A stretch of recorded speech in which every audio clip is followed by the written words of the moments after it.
चिरां जिल्लानि भारत भुटान सीमा ओनसोलाव सासे उन्दै हिनजावसाखौ इनायै जिनाहारि खालामनाय जाथायखौ गोख्रों रावजों सोंखारिदों एबसुआ। दिनैनि बे जाथायनि सायावनो गोख्रों बाथ्रा बुंदों मिरु एबसुनि गाहाय नेहाथारि कनिन्द्र बसुमतारिया। मिरु एबसुनि गाहाय नेहाथारिया बुंदों चिरांनि भारत भुटान सीमायाव उन्दै हिनजावसाखौ जिनाहारि खालामनाय जाथायनि दायनिगिरिखौ हमनानै गोख्रों साजा होनांगौ।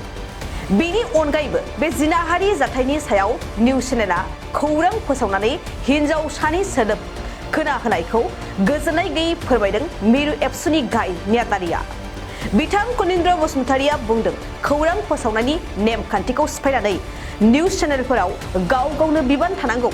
मख'नो गोनांदि चिरांनि भारत भुटान सीमा ओनसोलाव सासे हिनजावसाखौ दुथांफोरा जिनाहारि खालामनानै बे भिडिअखौ समाजारि बिजोङाव भाइरेल खालामबावदों।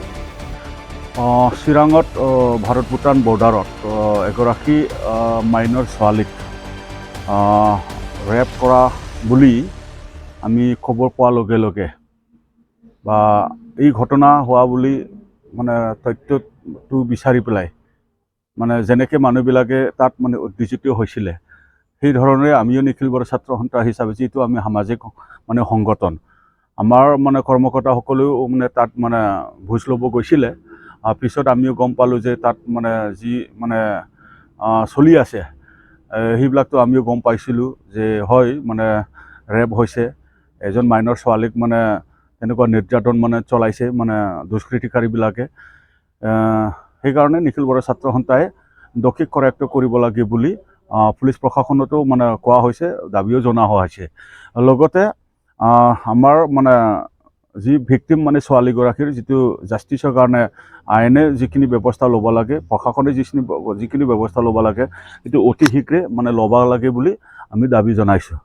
আৰু এইখিনি সময়তে যি সময়ত আমি দোষীক মানে বিচাৰি আছোঁ বা চৰকাৰে বা আমাৰ প্ৰশাসনে বিচাৰি আছে, আমি সহায় আৰু সহযোগিতা দি আছোঁ।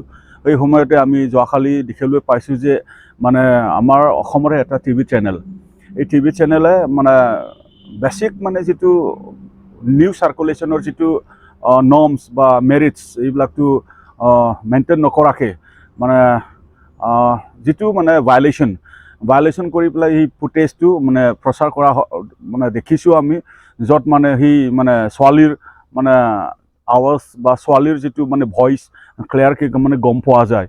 এইটো আমি আমাৰ বিচাৰত মানে এইটো ভায়লেশ্যন অফ মানে যিটো বেছিক মানে ৰুল বুলি আমি ভাবিছোঁ, ভায়লেশ্যন অফ মানে মেডিয়া ৰুল বুলি আমি ভাবিছোঁ, ভায়লেশ্যন অফ মানে ব্ৰডকাষ্টিঙৰ বুলি আমি ভাবিছোঁ। এইকাৰণে সেই যিটো ভায়লেশ্যন হৈছে সেইটো ফক্সৰ আণ্ডাৰত প্ৰশাসনে বা আইনে যিটো মানে নিউজ চেনেলে মানে পাব্লিছ কৰিছে তেওঁলোকক মানে অট'মেটিক মানে কেছ ৰেজিষ্টাৰ কৰিব লাগে বুলি আমি দাবী জনাইছোঁ। আৰু এই ঘটনা হোৱাৰ পিছত আমি নিখিল বড়ো ছাত্ৰ সন্থাৰ তৰফৰ পৰা কট্টৰ ভাষাৰে আমি গৰিহণা জনাইছোঁ।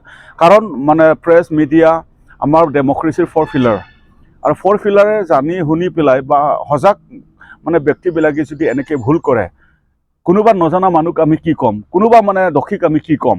এইকাৰণে আমি বাৰম্বাৰ আগৰ পৰাই কৈ আহিছোঁ যে আমাৰ ছ'চিয়েল মিডিয়া বা আমাৰ পৰ্টেল মিডিয়া বা ছ'চিয়েল মিডিয়া বা আমাৰ বিভিন্ন মিডিয়াবিলাক আজিকালি এভেইলেবল হৈছে। এই মানে নিউজ কৰিব মানে যাওঁতে বা নিউজ বজাব যাওঁতে যেন মানে এইবিলাক মানে কোনোবাই মানে ভিক্টিম হ'ব লগা নহয় বা কোনোবাৰ ইমেজটো নষ্ট নহয়, সেইটো মানে গুৰুত্ব সহকাৰে ল'ব লাগে। আৰু ইয়াৰ মানে যিটো ব্যৱস্থা মিডিয়া হাউচবিলাকে ল'ব লাগে বুলি আমি দাবী জনাইছোঁ। এতিয়া যি হৈছে এই হৈ যোৱা যিটো দোষী বা যোনে কৰিছে সেই মানে ব্যক্তিক মানে আমাৰ ডিষ্ট্ৰিক্ট মানে পুলিচ প্ৰশাসনে অতি শীঘ্ৰে মানে কৰেক্ট কৰিব লাগে, আৰু কৰেক্ট কৰি পেলাই কট্টৰ মানে শাস্তিৰ যিটো ব্যৱস্থা ল'ব লাগে। আমাৰ মানে এটা বিশ্বাস যে আমাৰ ডিষ্ট্ৰিক্ট প্ৰশাসনৰ ওপৰত যে আগত যেনেকৈ এটা দুটা ঘটনা এনেকৈ হৈ যোৱাৰ মানে দোষীসকলক যেনেকৈ মানে কৰেক্ট কৰি পেলাই জেললৈ মানে পঠিয়াই দিছিলে বা ভিক্টিমৰ যিটো জাষ্টিছ যিটো মানে প্ৰেৰণ বা মানে প্ৰদান কৰিব পাৰিছিলে, সেইদৰে অতি শীঘ্ৰে পলম হৈছে যদিও আৰু যেন মানে আৰু পলম নহয়, ইয়াৰ কট্টৰ ব্যৱস্থা লোৱাটো আমি বিচাৰিছোঁ।